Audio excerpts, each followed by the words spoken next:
नमस्कार, the public में आपका स्वागत।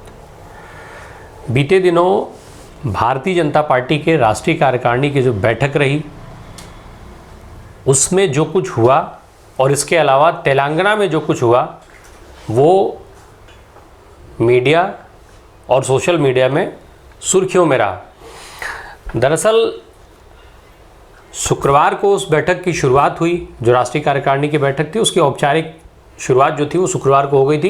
फिर शनिवार से बड़े नेताओं का जमावड़ा शुरू हुआ, चाहे वो केंद्रीय गृह मंत्री अमित शाह हों या फिर देश के प्रधानमंत्री नरेंद्र मोदी, उत्तर प्रदेश के मुख्यमंत्री योगी आदित्यनाथ, इसके अलावा तमाम केंद्रीय मंत्री और बड़े जो संगठन से जुड़े हुए लोग हैं और बड़े नेता जो भाजपा से जुड़े हैं। प्रधानमंत्री नरेंद्र मोदी जब हैदराबाद पहुंचे थे उसी दिन देश में जो राष्ट्रपति पद के उम्मीदवार हैं, जो विपक्ष का साझा चेहरा है यशवंत सिन्हा, वो भी पहुंचे थे। मोदी से पहले यशवंत सिन्हा हैदराबाद पहुंचे। उनके हैदराबाद पहुंचने पर खुद मुख्यमंत्री के चंद्रशेखर राव केसीआर एयरपोर्ट पहुंचे थे। उन्होंने उनका वेलकम किया था। उसके अलावा उनके साथ बड़ी संख्या में उनके मंत्रिमंडल के लोग मौजूद थे। तमाम वहाँ पर उनका खूब भव्य स्वागत किया गया था। वहीं जब प्रधानमंत्री नरेंद्र मोदी हैदराबाद पहुंचे तो उनके स्वागत में केवल एक मंत्री को उनकी तरफ से भेजा गया था। राज्यपाल के अतिरिक्त वहाँ पर उनके मंत्री थे।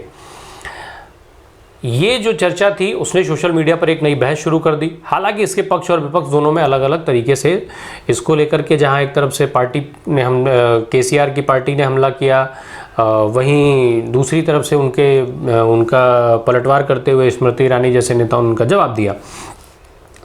सोशल मीडिया पर जो चर्चा चली पूरे दिन वो इस चीज़ को लेकर के ज़्यादा रही कि आखिर प्रधानमंत्री जब पार्टी के कार्यक्रम में जाते हैं तो उस समय वो भारतीय वायुसेना का विमान क्यों लेकर के जाते हैं।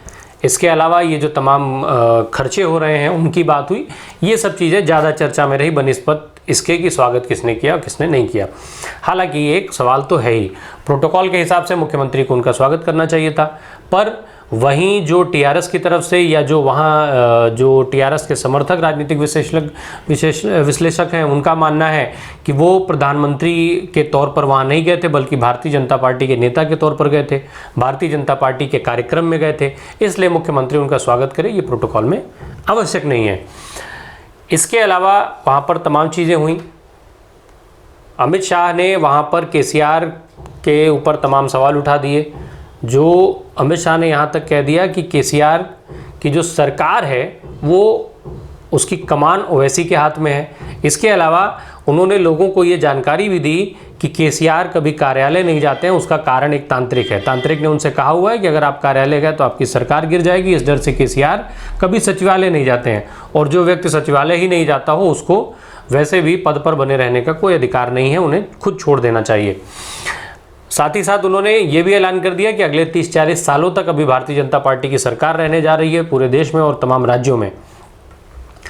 प्रधानमंत्री नरेंद्र मोदी ने जब वहाँ पर पहुँचे तो उन्होंने अपने भाषण में हैदराबाद को भाग्यनगर बताते हुए कई चीज़ें कही। साथ ही साथ उन्होंने जो वहाँ पर भीड़ थी उसको देखते हुए उन्होंने ये भी ऐलान कर दिया कि अब खुद जनता ही डबल इंजन की सरकार के लिए हैदराबाद में तेलंगाना में डबल इंजन की सरकार के लिए रास्ता बना रही है।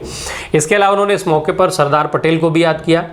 उन्होंने भाग्यनगर का जिक्र करते हुए सरदार पटेल को याद करते हुए कहा कि सरदार पटेल ने इसी भाग्यनगर में एक भारत श्रेष्ठ भारत का सपना देखा था और उसका नारा दिया था।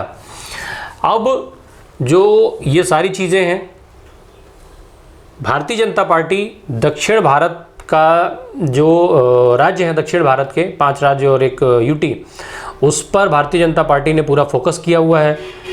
कर्नाटक के अलावा बाकी जगहों पर भारतीय जनता पार्टी कमज़ोर है। कर्नाटक में भारतीय जनता पार्टी की सरकार है, तो अब भारतीय जनता पार्टी दक्षिण के राज्यों में भी अपनी पैठ मजबूत करना चाहती है, जिसके कारण उसने वहाँ पर उसको 2004 के बाद से किसी बड़ी बैठक के लिए हैदराबाद को चुना गया है।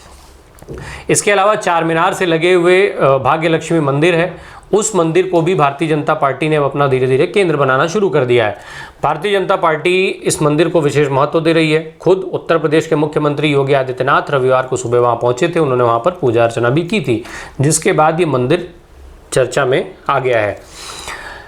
अब जब जाहिर सी बात है कि जब भारतीय जनता पार्टी वहाँ पर राष्ट्रीय कार्यकारिणी की बैठक जैसे महत्वपूर्ण कार्यक्रम को ऑर्गेनाइज कर रही है, तो जो प्रदेश में सत्तारूढ़ दल है टीआरएस, वो शांत तो बैठेगा नहीं। टीआरएस ने वहाँ पर एक ज़बरदस्त पोस्टर वार छेड़ी हुई है। हर उस रास्ते पर जहाँ भारतीय जनता पार्टी ने अपना पोस्टर बैनर लगाया हुआ है, वहाँ पर टीआरएस की तरफ से बाकायदा पोस्टर बैनर लगे हुए हैं हर मुख्य सड़क पर, हर मुख्य चौराहे पर, और जिसमें जो तेलंगाना सरकार, जो अभी तेलंगाना में सत्तारूढ़ दल है टीआरएस, उसके सरकार की उपलब्धियों को गिनवाया गया है।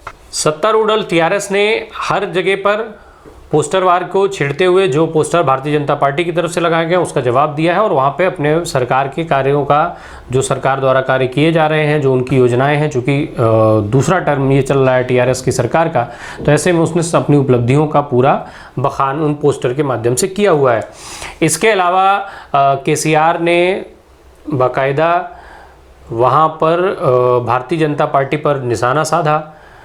उन्होंने भारतीय जनता पार्टी पर सवाल उठाए, नरेंद्र मोदी की सरकार पर सवाल उठाए, खुद प्रधानमंत्री नरेंद्र मोदी पर भी सवाल उठाए।